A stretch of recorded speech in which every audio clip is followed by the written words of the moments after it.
and welcome into On the Go. We got some great Amen. places to go, Amen. and we've got the guy to tell us how to get there and what we'll find when we do get there. Josh Yerby from Alabama Power, and you are just amazing. This has been so fun to recognize what Alabama Power is doing with the preserves. And we had talked last week about trout fishing, and this week we're going to talk about 10 islands. That's right. And it's like a Neely Henry reservoir, but tell us what we're going to find when we get there and approximately where it is. What's the nearest How big did town? it get its name? Yeah. Sure, great. Yeah. Yeah, We'll talk about that. Those are all great questions. And again, thank you for allowing me to be here to tell everyone about what we have to offer as far as public recreation. So yeah, 10 Islands Historic Park, that is on the western side of Neely Henry Dam, which is an Alabama Power Dam. It's located between the towns of Ohatchee and Ragland, Alabama. It's about an hour south of Gadsden. Okay. And so this park is one of our day use parks. Okay, day use parks. That's right. It's open year round, from 5 a.m. in the morning to 9 p.m. at night. There are gates that automatically close. So if you stay after 9 p.m., you're going to get locked in. You're going to spend the night. That's right. That's right. Bring a blanket. Right. And so the name 10 Islands, if you go up there right now, you say, Where they at? There's not 10 islands up here. So that name originated from the Creek Indians. Before that hydroelectric dam was there, when it was still the river, there were actually a chain of 10 islands in the forebay of what's the lake right now. And so that's kind of where that site got its name, was from that historical Creek Indian name. Mm-hmm. But it's those islands served in other historical ways as well. It was a strategic point for many of our early wars. Andrew Jackson used that as a staging area for in the Creek Wars, and also as a staging area for the Battle of Horseshoe Bend. And after that, it was also another strategic site for the Civil War. Mm-hmm. How big is the facility there? How many acres would you say it's? I would say it's probably 30 to 40 acres if you encompass everything from the boat launch, to swim area, the nature trail. It's a fairly large area. So you can kind of mention things you can do while you're there. I mean, it's a historic site. That's nice from a history perspective, but people can have a picnic, they can hike.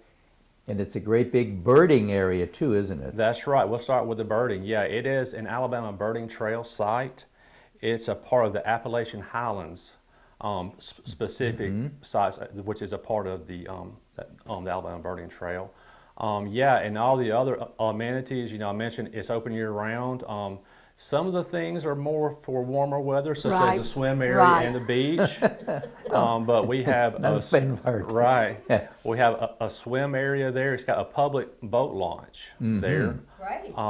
It's got restrooms, multiple picnic tables, multiple picnic areas, fishing piers, a walking trail, restrooms. Oh, great. Restrooms. Yes. Great. Right.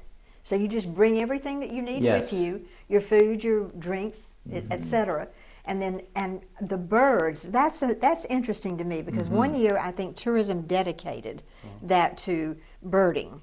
And I'd had no idea that Alabama was so rich in all these different varieties of birds. Absolutely. And I think one reason why this site can be so special from a birding standpoint is because you have the reservoir there. So you get the water birds, the waterfowl, and also it captures some of the upland birds as well, some of the more sparrows and stuff like that. So you can get kind of the best of both worlds. We see bald eagles out there sometimes, ospreys. So it's just a really good site. There's a lot to do there.